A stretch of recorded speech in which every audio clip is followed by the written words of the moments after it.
بسم الله الرحمن الرحیم. دوستانو ښه راغلاست. نن موږ تاسې 15 درس یا لوست ته راورسېدلو او زموږ د درس موضوع ده وټ. وټ موږ د دې کتاب په ګرامر کې مکمل تشریح کړی دی، خو بیا هم چون دلته راغی زه به تاسو ته د وټ په اړه باندې یو څو خبرې وکړم. وټ چې دی WH question word دی. WH question word دی. WH question word څه معنا؟ یعنی په WH باندې شروع دی. ګورئ وټ وګورئ په W او H باندې څنګه شوی دی، شروع شوی دی.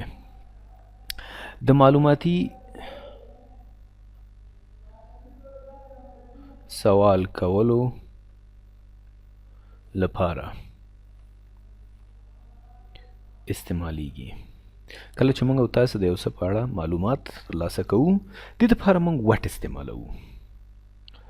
وټ عموما د حالاتو دپاره هم موږ استعمالولی شو، یا د شیانو په اړه د پوښتنې کولو دپاره موږ وټ استعمالوو.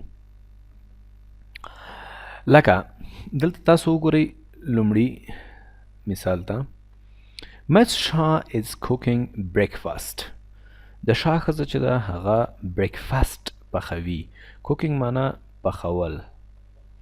breakfast د سهار لپاره چای څنګه کوي؟ تیاروي یې. It is 7 o'clock. څو بجې دي؟ 7 بجې دي. It is morning. سهار دی. morning سمانا سهار.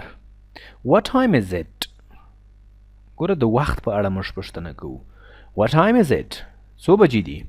It is 7 o'clock in the morning. ځکه موږ وویلې، ځکه چې دلته موږ ته وویل شول چې 7 بجې دي، سهار دی، نو بیا چې پوښتنه وشوله چې what time is it؟ اوس څو بجې دي، نو ډایرکټ جواب ورکوو it is 7 o'clock، ځکه دلته موږ ته معلوم شول چې 7 بجې دي in the morning او په سهار کې، یعنی 7 بجې د سهار دي. It is 7 o'clock in the morning. دوم مثال The children are having lunch. ماشومان چې دي ډوډۍ خوري د غرمې. لنچ معنا د غرمې ډوډۍ، او ډینر چې وي هغه بیا د ماخوستن ډوډۍ ته ویل کېږي. The children are having lunch. ماشومان چې دي اوس لري د غرمې ډوډۍ، یعنی تحت لفظي کې معنا کې are having لري، خو مطلب دا ده چې د غرمې ډوډۍ خوري. It is 1 o'clock. o'clock صحیح شوله؟ 1 o'clock یوه بجه ده. The sun is shining. shining سمانا زلیدل. The sun is shining. لمر زلیږي. sun سمانا لمر. It is afternoon. afternoon یو afternoon دی، بل noon دی. noon ویل کېږي غرمې ته، غرمه. afternoon د غرمې نه وروسته. ګوره عموما 12 بجې یا 11 بجې شاوخوا چې وي غرمه شروع کېږي. صحیح شوله؟ afternoon چون دلته 1 بجه ده، نو ځکه ویل شوي دي چې دا afternoon دی. What time is it? بیا پوښتنه وکړه اوس څو بجې دي؟ It is 1 o'clock in the afternoon. اوس 1 بجه ده په غرمې کې، یعنی غرمه 1 بجه ده. نو په دې درس کې تاسو ته وخت په اړه باندې پوښتنې کول در زده کېږي، چې څنګه تاسو کولی شئ د وخت په اړه باندې پوښتنه وکئ او بیرته ځوابونه هم څنګه کوئ ورکئ. دریم The children are having dinner. ماشومان چې دي د ماخوستن ډوډۍ خوري. It is 6 o'clock.